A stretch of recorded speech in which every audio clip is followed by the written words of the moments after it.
that's basically going to be my shtick. Yeah.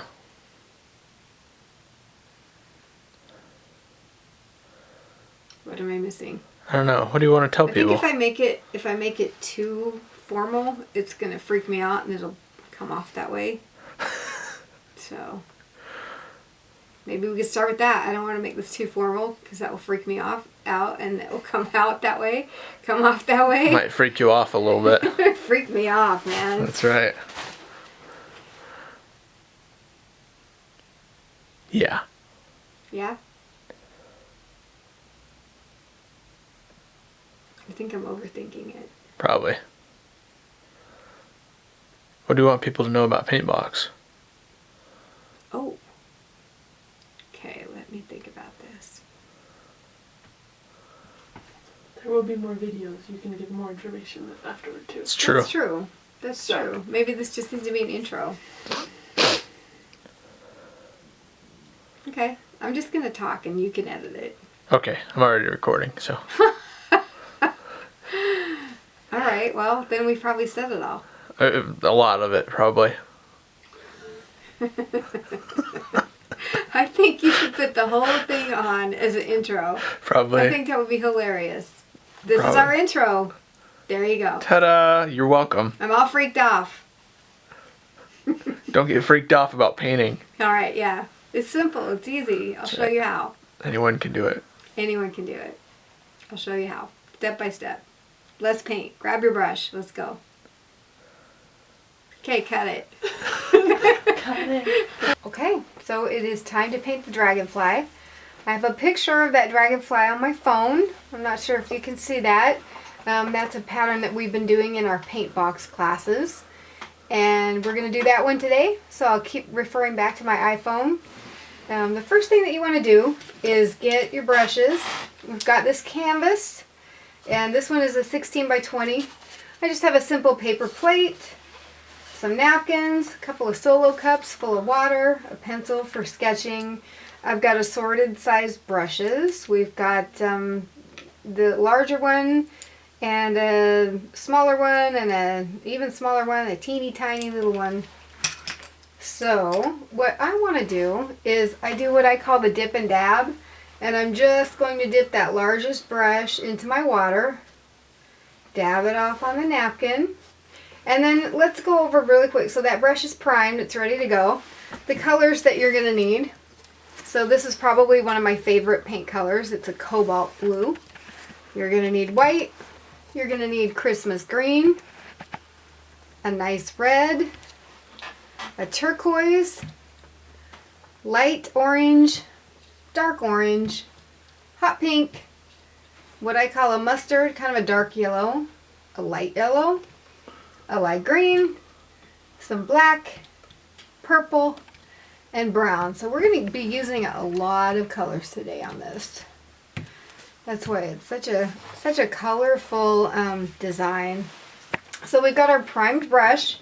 And what we're going to do is we're going to take some of this cobalt blue and we're going to put about a quarter size amount of it down. We're going to end up putting more down, but we'll start off with this. And I'm going to take my purple, kind of shake it up, make sure everything's mixed correctly. And yes, the containers always make rude noises. There has not been a paint class yet that doesn't comment on that. Doesn't matter what age they are. So here I have my largest brush. And I'm going to take the two colors.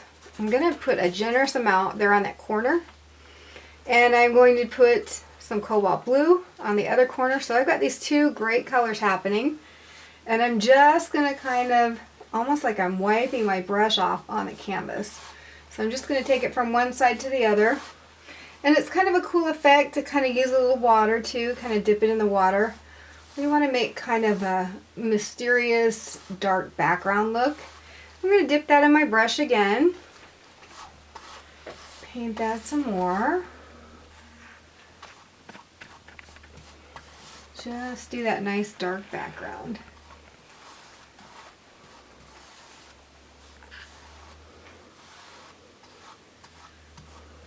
It's not quite as dark as I would like, but keep working with it a little bit. Not too much. I've noticed that the more you work with paint, the worse it can get sometimes. Acrylic's very forgiving. Once it dries, you can play with it quite a bit. But if you're not patient and you're working with it a little too much, you're gonna have mud. So that's never any fun. I kind of like the look of that. That's okay. So I'm gonna rinse out my large brush, and we're gonna gradually change out the colors in this. So I'm gonna stick, I think, with the blue, but I'm gonna put some hot pink down. So here's a little hot pink on the plate. Pretty soon we're gonna have a whole rainbow on that plate. And I'm gonna rinse my brush, dip and dab. Now I'm going to be putting some hot pink and a little bit of blue. So we're gonna kind of lighten that up. And I want to do what I always call trespassing, because sunsets or sunrises, whatever we decide this is, have light and dark colors that kind of bleed into each other. So I'm going to put some of this hot pink a little further up where we had the other.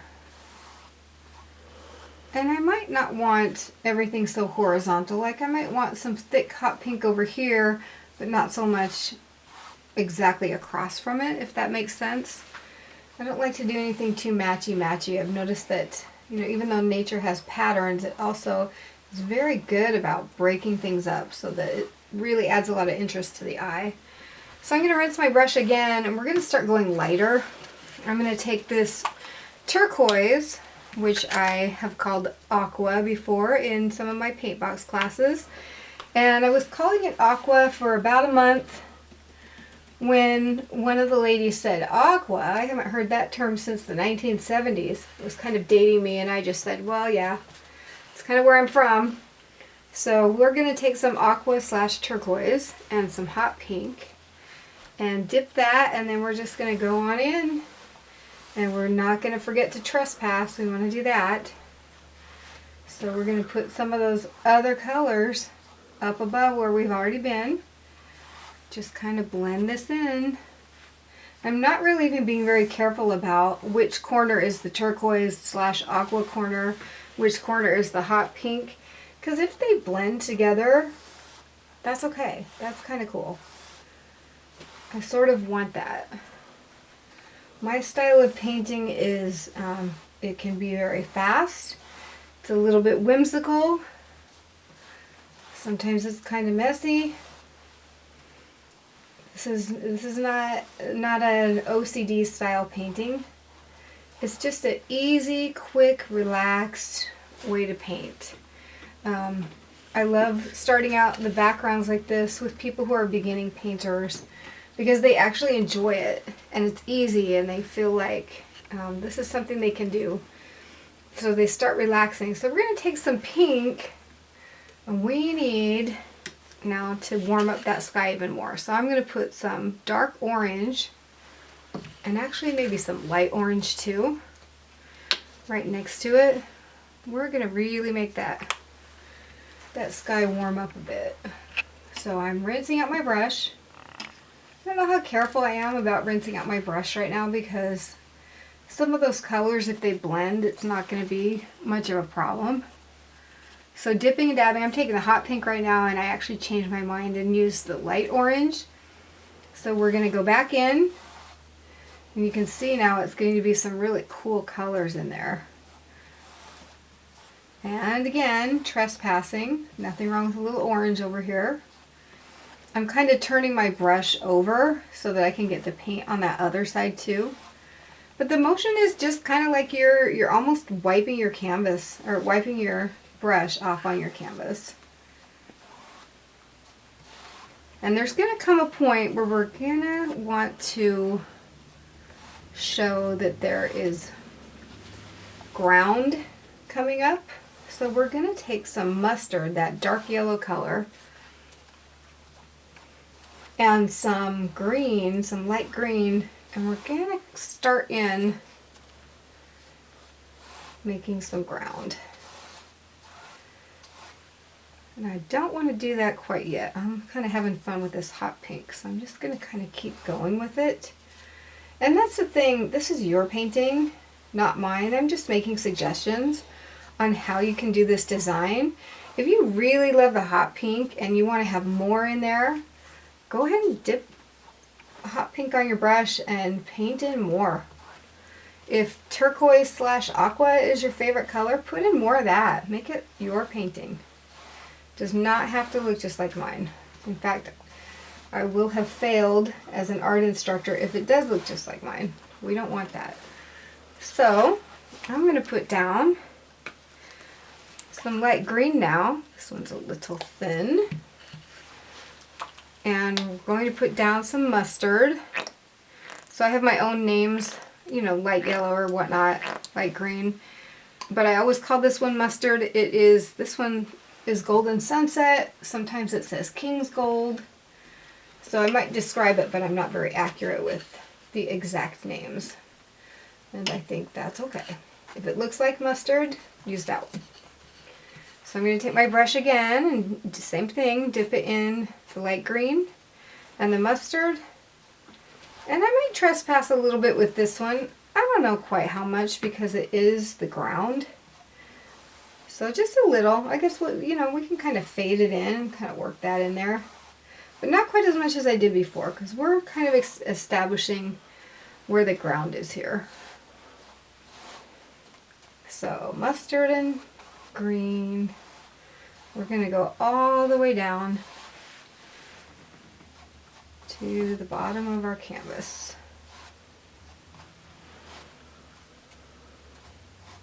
And at this point, I'm going to need to go find my notebook because I forgot it. I've got all the steps written on there. Look at it. So we have taken the colors all the way down to the end of the canvas.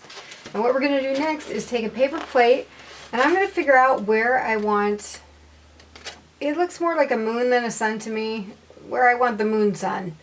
And I think I'm going to go down, I'll pretty much center it. I think I'm going to go down just a few inches from the top. I want to make room for those big dragonfly wings.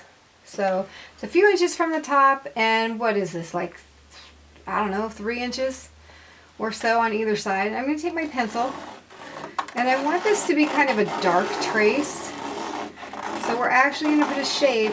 After we've done all of that work, you're going to find that in a lot of my paintings, that's what we're going to do. Make a beautiful background, and then we're going to draw all over it.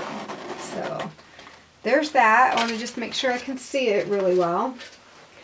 And then I'm going to mix some colors. I like what Cinnamon Cooney, who is also a great artist, I like what she says, to let the paint do the work. So we're going to take a bright yellow, a light yellow, put about a quarter size amount down on the paper plate. We've already got turquoise, so that's great. We're going to use that. We're going to take some white, put that down. And the motion is going to be something like this. I don't think I'm going to use my largest brush at this point. Actually, though, maybe I will. I'll change my mind. So we're going to dip in. I'm going to rinse that out pretty good. You'll find that I don't rinse my water very often unless I absolutely have to. So I'm going to take some light yellow on one corner. I'm going to dip it directly into the white. I'm just loading up this brush, and I'm going to go in with the turquoise. So we've got these 3 colors, and I'm going to go around this moon sun thing just like this. See the cool effect that it makes? So yellow, white, turquoise / aqua, whatever you want to call it. And I'm going to go around. See how on the edge, I'm just kind of holding it at the edge. I'm not putting the flat side down. So yellow, white, turquoise. I'm going to go around that moon / sun, whatever you decide it is. Just like that, just to give it a nice edge. Yellow, white, turquoise. I'm just going to keep doing that. So this is a really fun trick that I think I learned it from Cinnamon Cooney. She's another artist on YouTube. That you can actually mix your colors like this and create highlights, lowlights. I just really believe that letting your paint do the work is the way to go. For somebody that doesn't want to sit down and with a tiny little brush and do all of these details, you can have it happen pretty much simultaneously. And I'm just going around in a circle form, and you're seeing that some of that color underneath isn't dry, and that's okay. It's kind of coming up and making like a rainbow effect, and I actually really love that. So I'm just gonna, I don't want to work it too much, but I'm just gonna go around that until I feel happy with it. Like I said, we don't want to work it too much. That can be a problem when you're painting. Going around that edge just a little bit more to cover kind of the pencil effect. But there it is. That's about all you need. See, just a little bit more of pencil. We're going to cover that right up because acrylic is so good that way. So there's that. There's your moon sun, whatever you want to call it. And now we're going to do something even more dramatic and cover up even more of this canvas you worked so hard on. I'm actually going to switch out plates. I usually paint with about 3 of them. So I'm going to take a straight black. I'm putting that down on my plate. I think I'm going to use a smaller brush at this point. So I've got a brush, I'm dipping and dabbing to prep it. I've got a brush that's about this size. And we're going to put in some grass here. So I'm just taking a straight black, and I'm just taking the edge and I'm going up and around, and I'm kind of releasing and lightening my pressure as I get up to the top to kind of make it swoop off at a point. And I kind of want this, I like to have it kind of hugging the moon. But I've seen some people, when they take this class, they'll just do a few sparse little blades. I have a friend, Thomas, he's a photographer and a very good one.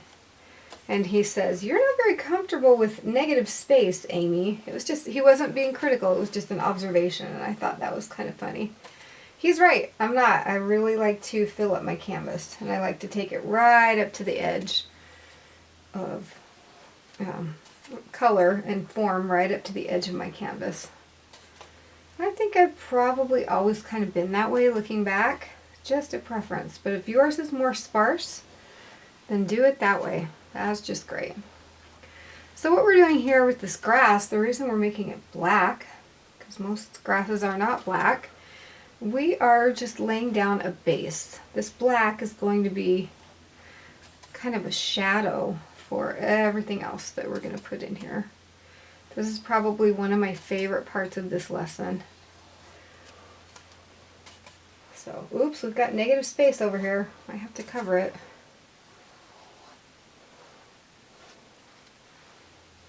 Why not fill it all in, right? So I'm going to rinse my brush. I'm using kind of a medium brush now. And I am not even going to wait for this to dry. I'm going to put down some Christmas green. There's the rude noise. Okay. And I'm going to rinse my brush pretty well because we had black on it. Black does not always play well with the other colors, but sometimes it does. What I'm going to do is just go slightly off to the left of all of these little blades of grass that I've just done. And I don't want to cover that black. I might overlap it a bit, but I don't want to cover it because I really want that black to show through. It's our nice low light, it's our shadow. So I'm just using the edge of my brush here, kind of the corner, like this. So I'm going to go up along all of these. And the fun thing is with these blades of grass, you can crisscross over and it doesn't even matter. You don't have to be very careful with this. This is just kind of a fun method. So if you ever want to paint grass, you're going to know how to do it after this lesson. And if you ever want to paint something that you want to look more dimensional, my favorite method is to go from dark to light. I have a friend that's a painter and she always goes from light to dark. She'll put the light colors in and then add the dark in. That's just her preference. But I really like, and it just seems like a foolproof way to do it, to go from dark to light. So with these, for example, we're going to do a black, and then we're putting this Christmas green in. The next color is going to be a light green. We're going to put a few little highlights with it of white just on the tips of the grass blades and sort of on the curves of them, just to make it look like the light is hitting them. And then I have a little rule that wherever you can put white, you can put a little bit of light yellow. So we're going to add a little bit of light yellow in, just to make it look like the sunlight's kind of playing on that. So you can see when we're putting in this Christmas green, it's really making those grass blades start to pop out. This is probably one of my favorite things to do. I could sit here and paint grass blades all day. So there's that. We have Taylor and Jessica with us. Taylor is my videographer, and Jessica is my daughter-in-law, Taylor's wife. Taylor is my business manager. He's a business major and a brilliant one. And I have pretty much turned, Sometimes. most times, his ideas are genius. So I've pretty much turned most of my business over to him, and all ideas kind of get run past Taylor and the rest of the crew. Jessica has amazing ideas. My other son, Jared, my daughter, Erica, and her husband, Tyler, everything gets run past the committee. So I can say that ever since I pretty much turned my business over to those people, that's allowing me to be the artist, and they can come up with the ingenious ideas. So kind of takes the heat off me. Although I've had a few. Definitely. But like I said, I run them by Taylor and the others, and they tell me yay or nay. So I'm going to rinse off my medium brush. Or maybe. Or maybe. Yeah, or yeah, you could, but maybe you need to do it like this with a twist. They have saved me from some crazy ideas, but they have also very much expounded and accentuated some of the good ideas I've had. They've helped me build on. That's been pretty amazing. So now we're putting this light green, and I'm doing the same kind of method. This light green is going slightly off to the left of the Christmas green. We want that Christmas green and the black to show. So you see how I'm not even worrying about, oops, there's a grass blade. Do I need to kind of stop or interrupt it? Nope, not at all. Just keep going up over. This is a very forgiving kind of pattern. And I'm intersecting all kinds of things. Looks like my friend Liz is texting. That's great. So I'm going to continue with the light green. I'm dipping my medium brush in there, and we're just gonna take that out right next to it. See how that really pops out, those blades of grass. Like I said, I'm not covering the Christmas green or the black part. We don't want to do that. Look at that, it's making it much more 3D looking. It's kind of a cool effect.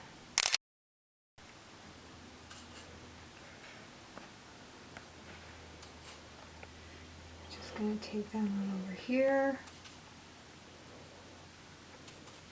A lot of times when I'm painting big spaces, I'll tell stories or whatever, but this painting might be a little bit too active for that. I might give you some little snippets. I started the Paintbox paint classes a while ago. And much of the time there are people who have not painted in 30 years or more, and they're getting out their paints again. and getting creative, and it's just a beautiful thing for me to watch. I love it. So that has been really fulfilling. Then you have those other people that have been dragged to class with a couple of friends and don't want to paint no matter what. And sometimes they surprise themselves and have a lot more fun than they planned on. And there have been a couple here and there that are determined not to have any fun, and they're always humorous to listen to. They might make comments such as, "This does absolutely nothing for me." But I can attest that if you get into painting, it doing absolutely nothing for you is impossible. Painting actually changes the pathways in your brain the same way music or hiking or anything like that does. It's very healthy for you. It's a good thing for you to do during the winter, playing with the color and the forms. So now we've got some nice blades of grass. We need to put some highlights in them. Remember how I was talking about dark to light? So we're going to put some white down. I'm going to rinse that brush again. And I'm not going to go too crazy with the highlights. I just want to put a little bit here and there, a suggestion of light. So I'm going to start out by putting some just on the tips. Same kind of method, I'm just kind of using the corner of my brush. And a few here and there, not a lot. Just like the light's kind of hitting it, just kind of here and there. A few here. Maybe go on up like this in the curve of it. Just a suggestion of those blades of grass with light hitting on it. And like I said, when you have a little bit of white, you can put on some light yellow. So we're going to put just a little bit of light yellow next. A little less light yellow than we did the white, and that's just going to kind of warm up that white and make it look like the sunlight or moonlight or whatever that is hitting it. To me it looks more like a moon, but I don't know if dragonflies fly outside at night. I'll have to study that. I kind of doubt it, but I could be wrong. You ever seen a dragonfly at night, Taylor? Out flying around? Not that I can think of. Okay. So it's probably a sun that looks like a moon. So just a little bit of light yellow here. Just kind of putting a little more yellow in. Maybe it's a moon at dusk. Okay, yeah, I like that. I can go with that. So we've got the grass, we've got the moon. It's time to paint in our dragonfly. And with that, quite frankly, I'm going to cheat. I've got this little dragonfly cheat sheet for painting in because it's such a good find. I found it on Pinterest. So what we're going to do, by now our moon sun is dry. And I want to kind of scope out where I'm going to want those wings. They're going to be wide. And we're going to have that dragonfly at an angle. So the very first thing we're going to do, pretty super simple. And you'll find that when it comes to drawing, I like to break it up as much as I can so that it's really easy. All we're doing is we're drawing kind of a box. There it is. And it's kind of tipped like a diamond shape, but it's a box that's tilted this way. And then we're going to take our pencil and we're just going to kind of make a line down here like that. Then we're going to curve it up like this. And we're going to make the bottom part of that body just like an ice cream cone, almost. We're going to scope out where some eyes are going to be, and don't worry about those eyes. We're just going to take the upside down, we're going to take the handle of a paintbrush, and we're just going to put those in later. We're going to take a line and take it up here like this. Another one, we're doing the same thing. Just sketching in a line, remember. And then we're going to do another line partway through the body. So we're going to take a line right out like this. Another one right out like this. These are actually the tops of those 2 sets of wings. So we're going to take that same line and draw it out even further. We're thinking about how far out we want those dragonfly wings, and they're typically pretty long, kind of skinny. So I'm going to take it out even further here. And the shape that we're thinking of right now is that of a butter knife. You know how there's a straight edge and then there's a curve? So we're kind of going to draw kind of a curve in. Just kind of bouncing around on the canvas, but it doesn't matter. We're going to fill all of this in later. Like I said, you don't have to draw it in perfectly. So there's that, kind of the shape of a butter knife. I'm going to do the same thing under here, like this. Just kind of a curving shape. Doesn't matter if it comes over here into the grass blades, that'll look cool. That'll be a nice background. So then we're going to do the same thing with these bottom ones. We're going to take them out a little further. We want them nice and big. About the same length as the other ones, maybe just a hair more. Butter knife shape again, so I'm going to curve it. Just kind of draw in that butter knife. I don't know if it's a butter knife, table knife, you know. If you know your knives, you know what I'm talking about. So it's right there. You notice I'm not making perfect curves. We're not going for perfection here. We just want a nice, fun drawing and painting. So now you've got the basic shape of a dragonfly, and we need to draw in some little segments. So what I'm doing is, it's not exactly a triangle, it's not exactly a square, just kind of a shape like this. And I think typically I draw in about 8 of these. We'll see how many it takes to get to the end there where I drew. So we're at 5. Something tells me we're maybe going to do more than 8. So I'm kind of getting smaller as I go down. I've got some cool looking segments here. We're going to paint that in, and we're going to use the same method, dark to light. This really ended up with a lot of little segments, and that's okay. Then I'm going to take my pencil and just make 2 little, I don't even know what you call them, kind of feeler things at the end. So you did all that work. That's great. Guess what we're going to do with it now?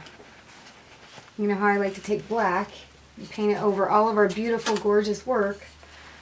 So this might be where you get a story, because this is going to take a little while. I'm taking my smallest brush and then dipping in the black.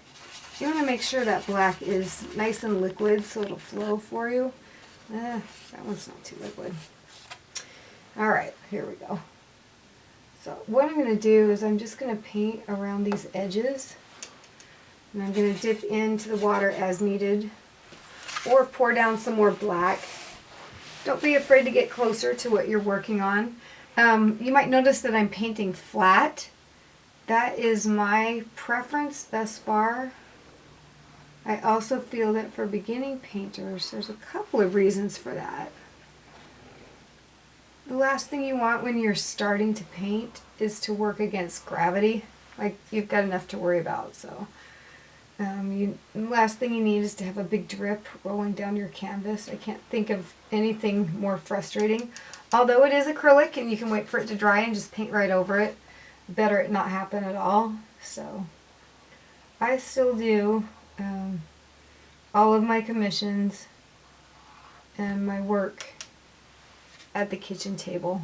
I just like it better. So we're filling in this body. We're actually going to fill the whole thing in with black. And this will take a little bit of time. So I always kind of like to share how I got into painting, or how I feel I got into painting. I've been an author and a writer and an editor, ghostwriter, for about the past 7 years. And in 2013, I believe it was, I met a soon-to-be author named Ron. He had me meet with him at his office, and on the walls of his office was a beautiful piece of art. And I was just riveted to it, and I made a comment about it. And it became apparent that whoever had done that artwork was very dear to Ron. And it turned out it was his late mother. She had died only 4 months before. And so that was a moment for me. It was very beautiful artwork. She was quite a good artist. And I actually just kind of tucked that away in my brain and forgot about it as I worked on Ron's project for the next year. And in, I believe it was November of 2014, it took me a year to finish Ron's project, and I had just, it was probably about 8 o'clock at night, and I had just sent his manuscript to him via email. And it was the strangest thing. My house was trashed. I'd ignored it for a good 6 months, and I just felt, for whatever reason, I could have been doing dishes, I could have been vacuuming, the house sorely needed it, but I just felt like painting. And I got out my old acrylics and my old brushes, and I sat at the kitchen table and I did this painting of a yellow door. It was surrounded by a lot of brick work and rock work. It was kind of an intricate painting. Had some rose trellises around it. It was kind of pretty. It took me 2 or 3 hours to do. So here it was, 10, 11 o'clock at night, and I was kind of proud of what I just produced, and I posted it on Facebook, and within 10 minutes or so, somebody offered to buy it. And I was really surprised. They were going to buy it for $25. It was an 11 by 14 on paper. And so I sold the painting, and I was all excited, and the next night I painted again. Same kind of thing happened. I posted around, 10 o'clock at night on Facebook, and somebody else offered to buy it. So I thought, well, gosh, maybe I have something here. I was still doing all my writing and my editing and things, but I was really enchanted with the painting part of it. And after several paintings had gone up on Facebook, my client Ron said, hey, what's with this painting thing? I didn't know you were an artist. And I said, well, me either. And he had a theory. He said, well, when did this start? And I said, it started the night that I sent your manuscript off to you. And so his theory is that because, I'm going to turn this upside down just to reach it better. His theory was that because I helped him get his book out, and his mother had always said to him, Ronnie, someday I want you to write a book. That was her wish for him. He feels that because I helped her son get his book going, that she helped me and shared her art with me. I don't know how all of that works, but I'm not going to disbelieve it. So I always like to say that Kay Kern is my art angel. Or maybe, who knows, I don't know how it works, but maybe. She whispers in my ear and says add a little more yellow, or shows me some methods maybe that I wouldn't otherwise know. And if that's how it's going, that's great. Thank you, Kay. So that's kind of how I got into it, and pretty soon, I think in 2014, I did 85 paintings, sold about 75% of them. Now I'm going to take my larger brush and switch out and fill all this in. Sold about 75% of them and gave the rest away as Christmas presents and gifts, birthday gifts. And we got invited to be a part of the Boise Public Art Academy in 2015 and ended up doing some public art for the city of Boise. So you just never know where your art will take you. But my big thing, I don't think I'm the best artist there is. I don't think I'm bad, but my big thing, this is what I learned about myself from going through the Boise Public Art Academy, is that what I love is to inspire other people to find their creativity too. The art has brought me so much joy, And it has really helped me in my life. That's something I want to share with other people. Why wouldn't I? And at the Boise Public Art Academy, I told the instructor that this is what I wanted to do. That whatever I did with art, it needed to include teaching people or including people, being inclusive. And I needed to find a way to do that. At the time, I had a little short bus that I bought from a transportation company, and I was trying to choose colors, what color to paint it, and I was going to go with a Tiffany blue and maybe some chocolate brown, some beige on the exterior and make it kind of old school looking. And something changed my mind, and I ended up putting chalkboard paint all over the outside of that bus, which we now call chalky. And wherever that bus goes, a little tub of chalk sits out on the sidewalk next to it, and people are free to express themselves on that chalky bus. They can draw right on it.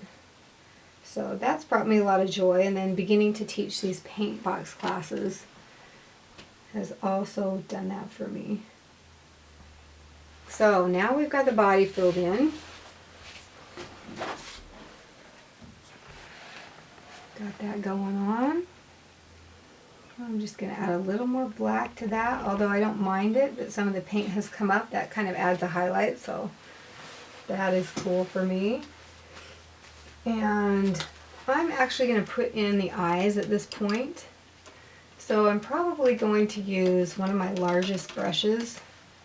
We want them to look kind of like googly eyes. And I'm just going to dip the handle of that largest brush right into the paint. Just like this. And you know what? If this doesn't turn out great, it will dry. I can paint over it. But I think it's going to be okay. And I kind of roll it around a little bit. I like the eyes to be right next to each other. So we've got some big old bug eyes going on here. Well, we might highlight those later, but at least they're in. So at this point we want to give the black a little time to dry. And we're going to have some time to paint the sides. Sometimes I'll paint the sides of this wrap canvas earlier on,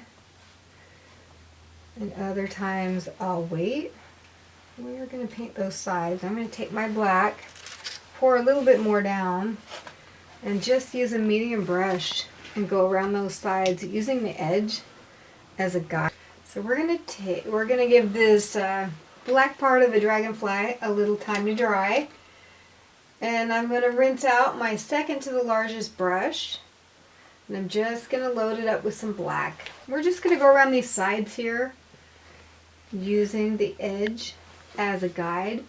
And you know, if you're trying to make perfect sides, that's great, you can do that, but sometimes I like it to be just a little bit choppy.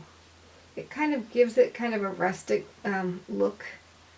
I might go up just a little bit higher, a little bit lower, but I am using the edge as a guide, and so we're just going to put a black edge around this. And this is usually the time where you're going to get a story too. So we were talking the other day on a Facebook Live video about how everybody likes to paint differently, and everybody's got a preference. And I know that I went to one paint party that was arranged over in the Boise area. It was at a 55 plus community, and that group of ladies, they were pretty funny. Some of them would let me know right off the bat when they sat down, you know, that they were an art major, and you know, not intimidating at all, of course, when you're getting ready to start a class. And one of them came in with a big container of white acrylic paint. She just sat that right down in front of her, and she said, "I never have enough white. I'm gonna have some white. I need to make sure," so I brought my own. And I kind of pride myself on usually having enough paint for everybody, but she had this white insecurity, so I thought that was kind of cute. And then we were painting a pine tree that night, and from the back of the room, one of the ladies was saying things like, "My pine tree looks pregnant," and they were just kind of a funny group. The thing that I've noticed is it's very interesting. Painting can really, if you paint with someone, you're going to get to know them. And if they have very careful, delicate strokes, that's probably somebody you'd want doing your taxes or being your accountant. Or if they have really broad, kind of whimsical, spontaneous strokes, that's probably somebody that would be really fun to go on vacation with. But you just kind of notice that as you're painting side by side with someone. That's one of the reasons these paint classes are so interesting and really so fun. You really get to know people. I think they are very good couples therapy. It's very good for corporate team building. And we have plans to use these classes in a lot of those ways. We are in discussions with women's shelters and people who have been victims of domestic violence, because painting is very healing and can really bring about changes in people, give them the confidence that maybe they wouldn't have had.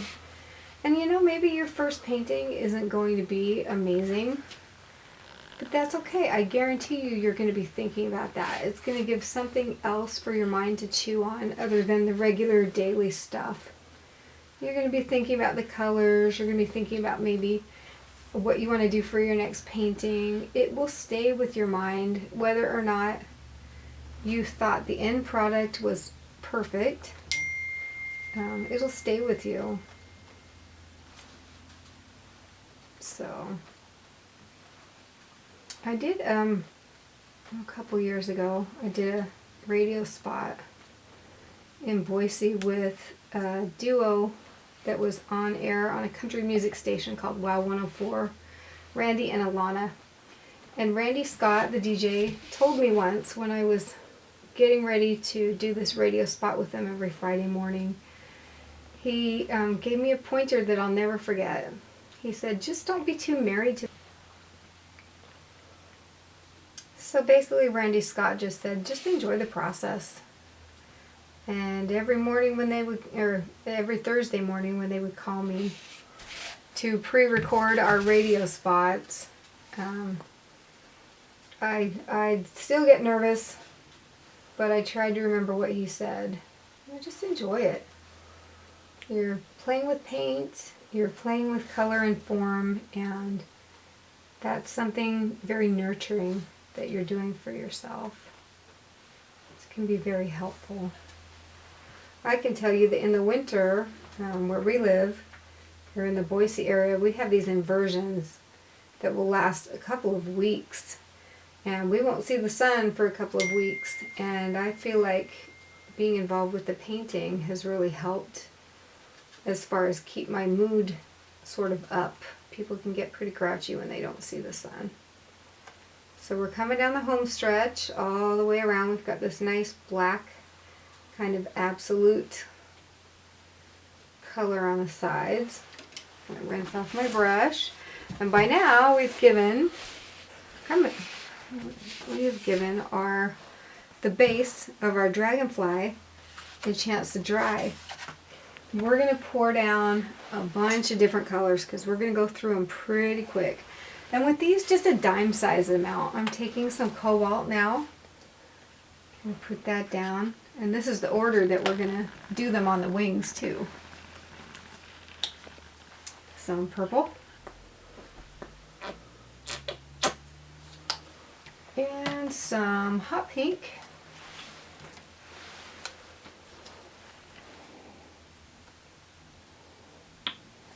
Some dark orange.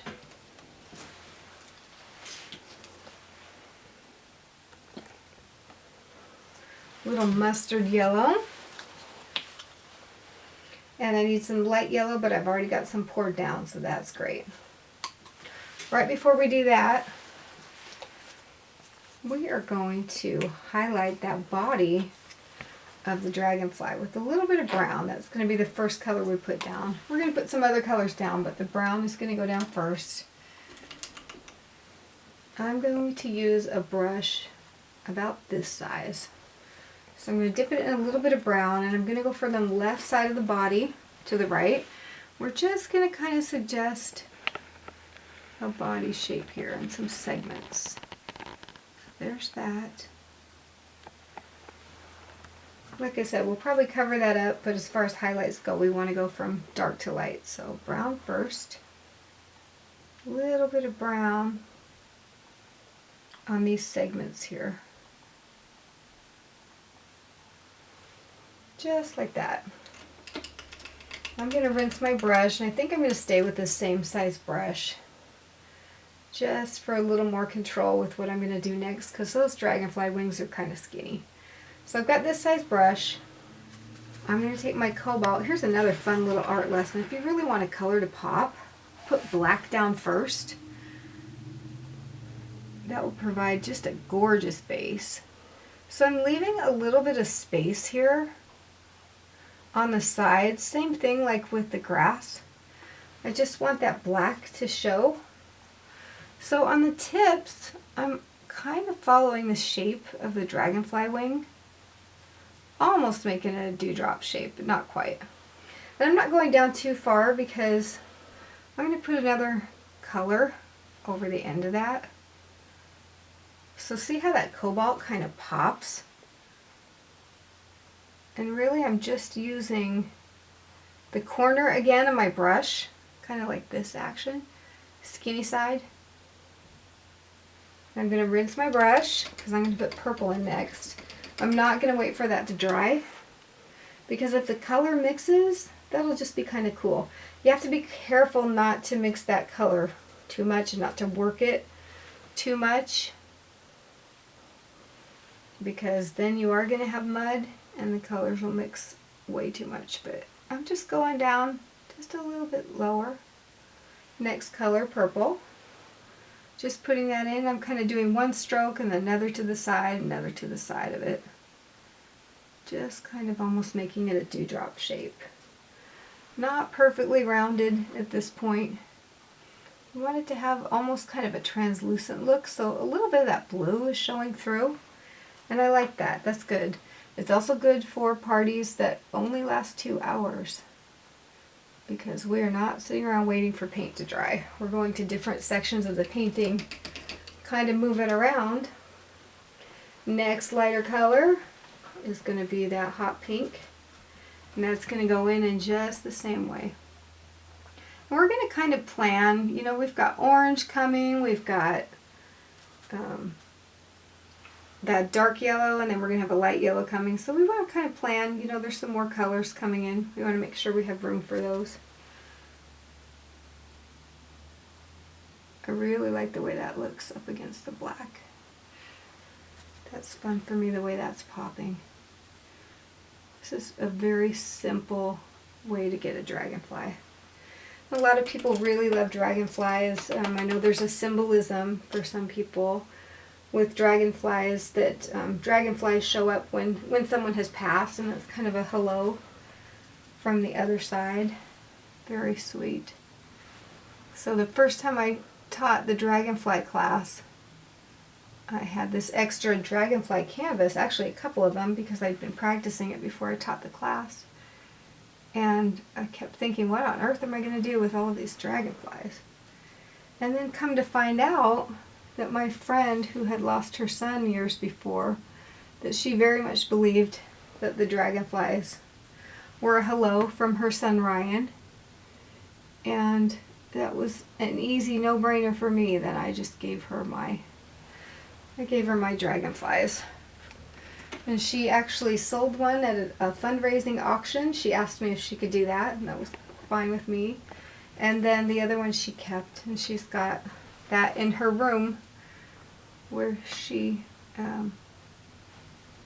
spends time alone, sometimes remembering her son, and that brings her a lot of comfort to see that dragonfly. So you just never know how your art is going to touch somebody. You never know if you feel inspired to paint a sunflower and maybe that's exactly what somebody else needs. This is not, you know, it is me time, and that's great. But I'm telling you that art is, everybody benefits when you get into art. So the next color we're going to do is that very lightest yellow. And that's going to be the last color on the wings. We're just going to put that in right here. And you see how where we kind of overlap the colors, that does kind of make it look kind of translucent and fun. And that black, I love black for a background. Many times if I've wanted a canvas to be very vibrant, I'll paint the whole thing black first and then put the picture in. So we've got that. Now we need to put some highlights on the body. We did this brown, but we're going to do some more. So I'm going to take some red, just a straight bright red. I'm going to pour that down. This design has a lot of colors. So I'm going to take this medium-sized brush. I'm going to dip it in a little bit of red. You want to make sure your brush is pretty dry, because there's nothing more frustrating than having a big roll of water roll down when you're trying to do some fine detail work. So here's me with the red, just going down on the sides. And I'm not going to go all the way down this side. I'm just going to go here and there, just kind of randomly, like the sun does. Then we're going to get out some turquoise, which I have called aqua in the past.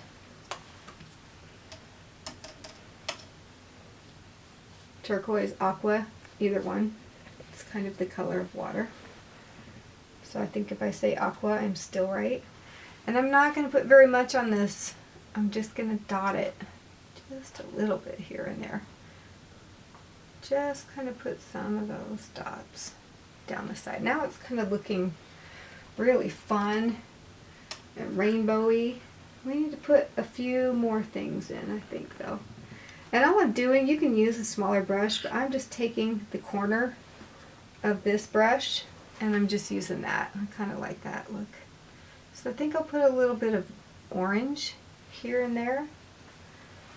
I'm not going to put too much, just kind of not in the same places every time too, just kind of random.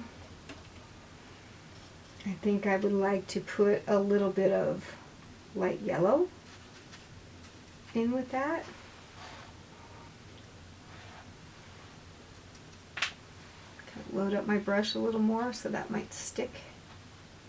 There we go. Look at that, how that kind of changes that. It's fun. I like that. And then I am going to use my small brush for this. Little bit of detail work. Just want some white in places. It's usually going to be the last thing you do, is put some white in. There might be one or two more things I do, you never know. So I want to put some white, just a little bit, on these wings here, and only on the tops, because we're just suggesting the light hitting it in places. Just a little here and there. See what that does? Kind of changes it out, brightens it a little bit. And you see what I'm doing with my pinky? I'm kind of stabilizing my hand so that it's not kind of free floating over the canvas. I am using my pinky to hold my hand steady where I want it to be. These are not perfectly straight, amazing lines. We just want the suggestion of some light. And I'm even going to put a little bit on the corner here. Just kind of a little suggestion. There's like that. Let's put a little bit just right here. Right here. See how fun that is? Now it's really looking kind of shiny and fun. And we need some on those segments too, kind of really let people know what those are now. These are segments. Here we go.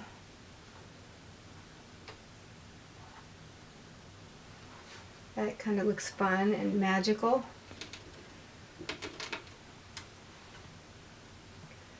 I am going to put, we'll see how this goes, with my skinny brush, Make sure there's no drips rolling down, so wiping it off of my napkin pretty well.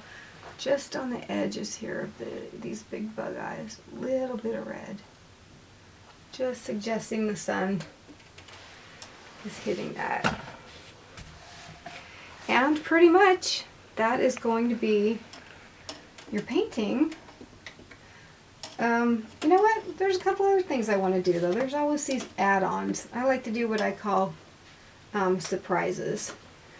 So here's another little lesson. Wherever you have black, you can have cobalt blue. I'm going to add a little cobalt blue in here, just here and there, to those grass blades where the black was. So that really is deepening those grass blades. And it's kind of changing the picture. Just making it a little different. So we're going to add in just a little more of that cobalt blue. And it is no secret to anyone that knows me that that is probably my favorite paint color lately. It switches out. Used to be mustard and it still kind of is, but really like this cobalt blue and all the fun things you can do with it. So look how that's kind of changing it. It's still a cool color, but it's brightening it just a little bit. I would encourage you, when you paint, to kind of look at it at the last minute and find a way to put in some sort of surprise, some sort of contrasting color. That will be very fun for you. A little more there. Okay, I think we're good there. So now we're going to get to the end where the most important part, I have always been told and I believe, is to sign your work. And the way that I do it, you can do it however you'd like, but I take my smallest brush and I'll dip it in a couple of different colors, a light color and a dark color. I'm just deciding right now what colors I want in there. I think I'm going to go with a kind of a shocking red and a yellow. And I usually like to find the least busy corner in the bottom to sign it, but both of these corners are busy, so that's not going to matter. And I usually sign mine pretty flamboyantly. I have heard people say that a big signature on a piece of art is very distracting.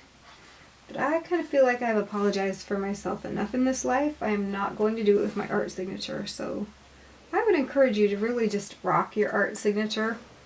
Make it big, make it fun, make it however you want it. So there's mine, A. Larson. And here is the Dragonfly. I hope you have a lot of fun painting it yourself and doing it your own way. Oh yeah, you should subscribe to my YouTube channel. Like, you should do that right now. You don't sound very confident about that. You should definitely subscribe. Like, if you don't subscribe, you're not even cool. Sorry. Okay, let's go in between those two. Somewhere between that, like a softer... Right.